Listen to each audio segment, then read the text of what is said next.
What's up, Sala Peeps? Let me ask you real quick. Nararamdaman mo na ba yung parang kahit anong tipid mo, parang wala pa rin natitira sa savings mo? Relate ka ba dyan? Or maybe naririnig mo lagi yung bawas gastos?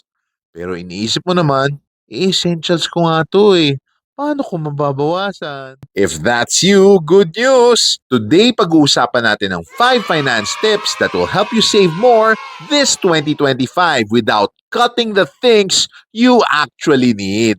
Hindi natin goal maging miserable sa pagtitipid. Ang goal natin, smart spending and strategic saving. Ready na ba kayo sa ganong learning? Kaya make sure to watch until the end dahil sa tip number 5, it's something most people never talk about. Pero sobrang game changer niya kasi if you want consistent savings every month, you have to do it. So let's dive in.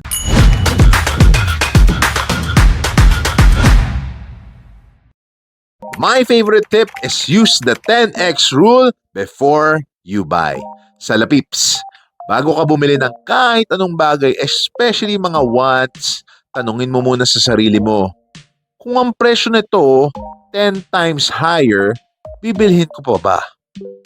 For example, paminsan may mga bagay na parang maliit lang na halaga, pero pagka dumami na dumami, magugulat ka na lang, hala, malaki na pala nagastos ko. And dyan pumapasok yung, ay nako, nagigilty na ako sa ginastos ko. Kaya I'll give you an example on how to use the 10x rule. For example, you want to buy a new shoes na worth 3,000 pesos. Gusto kong ma-imagine ninyo, 30,000 pesos siya. Kasi 10x rule.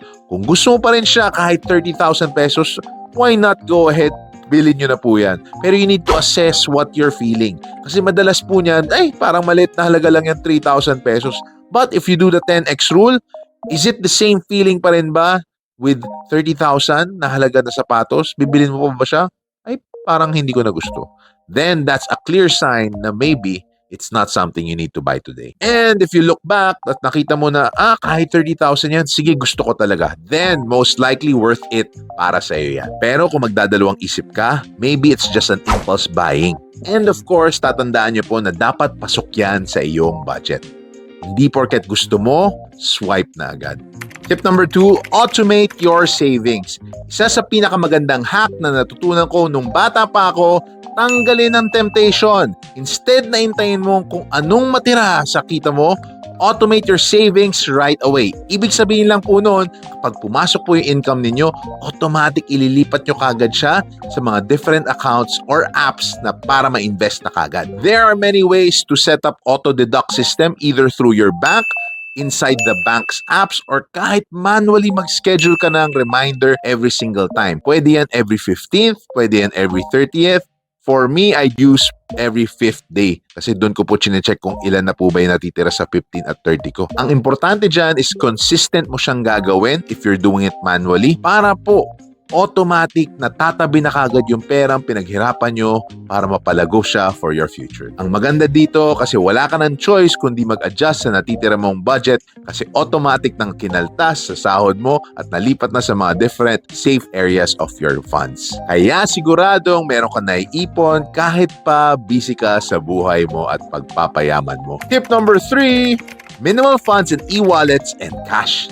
Alam mo naman sa Lapips, easy money feels like easy spending. Yung tipong nandyan na siya ready hugot lang kagad.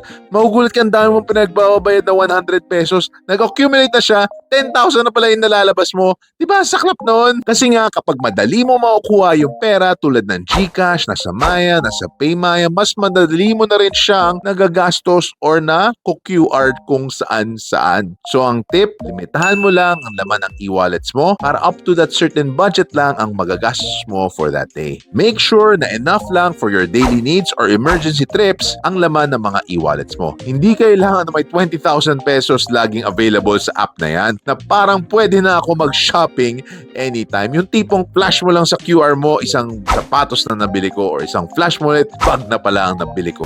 Ano ba to? Tax deadlines, invoices, at bank statements sabay-sabay. Ang hirap maging negosyante. Buti na lang may Juan.ac, accounting sidekick ng mga Pinoy negosyante. Bakit Juan.ac? Automatic VAT and withholding tax calculations. Less stress, less mali. AI bookkeeping. AI? Pwede pala yun. Goodbye manual data entry. Picturean mo na lang, magre-record ng buo yung transaction. Real-time reports. Para hindi ka na maguluhan sa numbers mo tuwing kailangan mo siya sa reports mo. Multi-currency support. Yes. Dollar, yen, peso, carry na. Kahit na nasa labas ako, hawak ko pa rin ang negosyo ko. Thanks to Juan.ac. Juan.ac ay supercharged tax compliance and bookkeeping accounting software. Juan.ac, accounting and tax compliance, supercharged for SMEs. Check the description below for my own personal link. Tip number 4. Create imaginary or future utang. Kung gusto mo ma-motivate mag-save, i-mind trick mo ang sarili mo, mag-imagine ka na may regular kang binabayaran na amortization or whatsoever na utang na yan para meron kang binabayaran para sa future self mo. Yung ikaw na gusto ng mas magandang bahay, investment, or travel goals, yun na po yung isipin nyo, ay, this is for my future. Pag may mindset ka na parang may future utang kang binabayaran, mas exciting magtabi ng pera. Instead na feel mo parating na de-deprive ka na lang. Kasi nga, in fact, you're investing for your future self na alam mong babalik din siya sa iyo. And ang inaabangan ng lahat, tip number 5, track many wins, not just big goals. Isa sa biggest reasons kung bakit hirap tayo minsan mag-save kasi we only look at the big goal. Dapat makaipon ako 100,000. Dapat makaipon ako ng 500,000. Dapat makaipon ako ng 1 million pesos. Grabe naman. Oo, ang tanong is, kailan pa ba ito darating? 10 years? 15 years? At the end of the day, malaking tulong po ang pag-celebrate ng small wins. Whether you save up to 5,000 pesos, 10,000 pesos, or even 500 pesos lang.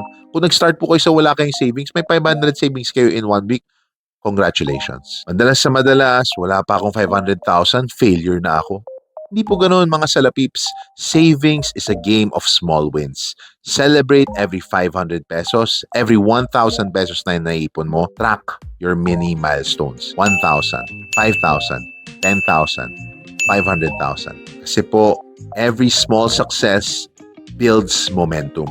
Big goals are just made of tiny wins repeated over and over again, consistently, day in and day out to achieve a bigger purpose. Remember, salapips, saving money isn't about punishing yourself. It's about creating a life where you have options, peace of mind, and the power over your own future. Konting diskarte, konting tiyaga, maraming mindset shift lang yan. Kayang-kaya mo to. Kahit starting small, basta consistent, you are already winning. Let's make 2025 the year you finally build the financial cushion you deserve. Kaya kung gusto mo matuto ng more tips para sa financial freedom journey mo, don't forget to like, share, and subscribe. Let's work toward financial freedom one step at a time. Salamat sa panonood, Salapips. See you next time!